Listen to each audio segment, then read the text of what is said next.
नमस्कार, स्वागत है आपका। मैं उत्कर्ष कुमार, आप देख रहे हैं इलेक्शन एक्सप्रेस। और आज एमएनए में मेन न्यूज़ एनालिसिस में खबर बिहार की, बिहार के चुनाव की, बिहार विधानसभा चुनाव 2025 की। खबर यह है कि बिहार विधानसभा के 243 सीटों का बंटवारा लगभग सभी गठबंधन और पार्टियों ने तय कर लिया है। जहाँ जनसुराज 243 की 243 विधानसभा सीटों पर चुनाव लड़ने जा रही है और कल मतलब 9 तारीख को पहले चरण के 121 उम्मीदवारों के सूची जो है वो जनसुराज जारी कर देगी, प्रशांत किशोर जारी कर देंगे। आपको बता दें कि बिहार में 243 विधानसभा की सीटें हैं और बिहार में पहले चरण में 121 और दूसरे चरण में 122 सीटों पर विधानसभा चुनाव होने हैं। तो पहले चरण की 121 सीटों के उम्मीदवार जो हैं जनसुराज उनकी लिस्ट जो है कल जारी कर देगी, उनकी आधिकारिक घोषणा और पुष्टि जो है वो कल कर देगी। जनसुराज के संस्थापक और संरक्षक प्रशांत किशोर जो हैं वो पहले चरण के चुनाव की जो है तैयारियां लगभग उनकी और उनकी पार्टी ने पूरी कर ली है।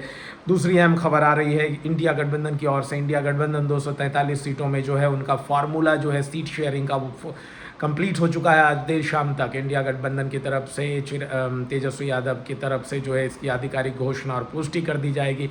संभावना यह है कि इस बार के विधानसभा चुनाव में राष्ट्रीय जनता दल मतलब राजद आरजेडी जो है लालू प्रसाद की पार्टी जिसे अभी देख रहे हैं तेजस्वी यादव, उनके हिस्से 125 से 130 विधानसभा सीटें आने जा रही है लड़ने के लिए। और वहीं कांग्रेस के हिस्से 50, 55 या 60 सीटें जो है कांग्रेस को दी जा रही है। आपको बता दें लेफ्ट पार्टीज़ को 20, 25 से 30 सीटें दी जा रही हैं। वहीं पर वीआईपी को 15, 18 से 20 सीटें दी जा रही है। इसे ऐसे समझें कि राष्ट्रीय जनता दल को न्यूनतम 120, औसतन 125 और अधिकतम 130 सीटें दी जाएगी। कांग्रेस को न्यूनतम 50, औसतन 55 और अधिकतम 60 सीटें दी जाएगी। लेफ्ट पार्टीज़ को जिसमें सीपीआई, सीपीआईएम, सीपीआईएमएल है, न्यूनतम 20, औसतन 25 और अधिकतम 30 सीटें दी जाएगी। और वहीं पर वीआईपी को न्यूनतम 15, औसतन 18 और अधिकतम 20 सीटें दी जाएगी। 243 विधानसभा सीटों को लेकर इंडिया गठबंधन की पार्टियों का ये गणित है, वोटों सीटों का गणित है चुनाव लड़ने का। अब ये सीटों में कितनी तब्दील हो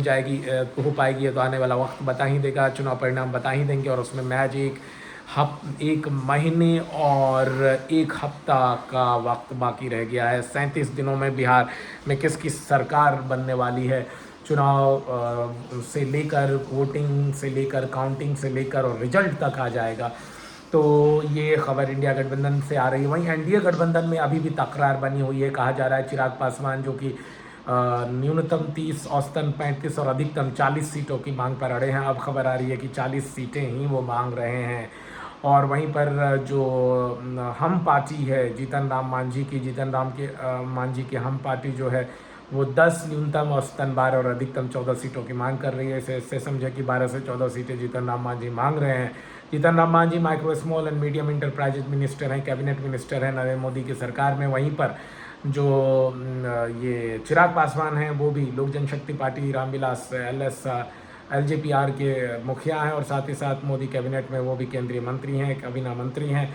और इन दोनों के बीच जात को लेकर टसल लगातार रहता है। नुमाइंदगी जो है अपने जात की करते हैं और उसी हिसाब से ये सीट शेयरिंग भी मांगते हैं जिस पर कि आधिकारिक मुहर जो है धर्मेंद्र प्रधान बिहार प्रभारी एनडीए बीजेपी वो लगा देंगे। इस बीच आपको हमने कल भी कहा था कि कैसे बीच मीटिंग में से जीतन राम मांझी निकल गए गुस्सा होकर। धर्मेंद्र प्रधान और बिहार के उप मुख्यमंत्री जो हैं सम्राट चौधरी दोनों बैठे हुए थे और गुस्सा होकर वो बाहर निकल गए और सीधे जो हैं वो दिल्ली रवाना हो गए। तो ये लगातार खबर हम आपको दे रहे हैं। और एनडीए में जो सीट शेयरिंग अगर ऐसी ही रही जो मांग की जा रही है तो आप मान के चलें कि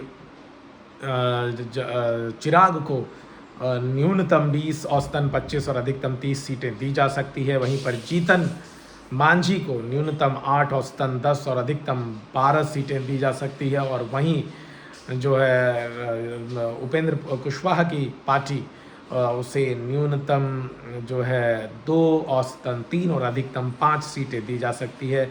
और बाकी सीटें जो है आधी आधी बच जाएगी बीजेपी और जेडीयू में। मान के चलिए कमोबेश दोनों जो 80-80 सीटों पर चुनाव लड़ेगी। बाकी देश और दुनिया की तमाम बड़ी खबरों के लिए आप सब्सक्राइब कर लें इलेक्शन एक्सप्रेस को।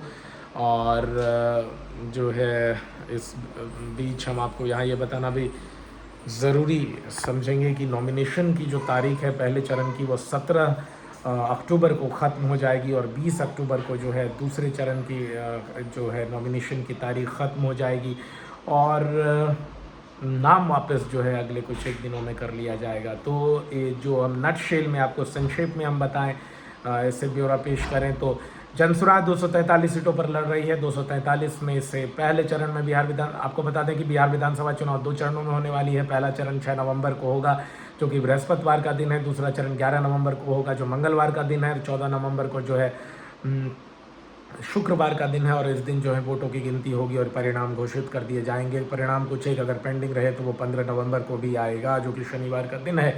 तो ये बता दिया गया है और आपको बता दें कि पहले चरण में 121 विधानसभा सीटों पर चुनाव होंगे, दूसरे चरण में 122 विधानसभा सीटों पर चुनाव होगी और 121 विधानसभा सीटों का जो चुनाव होने वाला है उसके जो पहले चरण में उसको लेकर जो है उम्मीदवारों के नामों का ऐलान घोषणा कल प्रशांत किशोर कर देंगे। बाकी 123 सीटों पर जो उम्मीदवारों की घोषणा है आने वाले कुछ दिनों में प्रशांत किशोर कर देंगे। वहीं पर इंडिया गठबंधन आज जो है कि कौन सी पार्टी कितने सीटों पर इंडिया गठबंधन के अंदर जो आती है वो लड़ेगी उसकी घोषणा कर देगी और एनडीए भी 2 से 3 दिनों के अंदर ये आधिकारिक पुष्टि कर देगी। बाकी देश और दुनिया की तमाम बड़ी खबरों के लिए आप सब्सक्राइब करें इलेक्शन एक्सप्रेस में। आपका होस्ट उत्कर्ष कुमार, लाइक शेयर और कमेंट करना ना भूलें।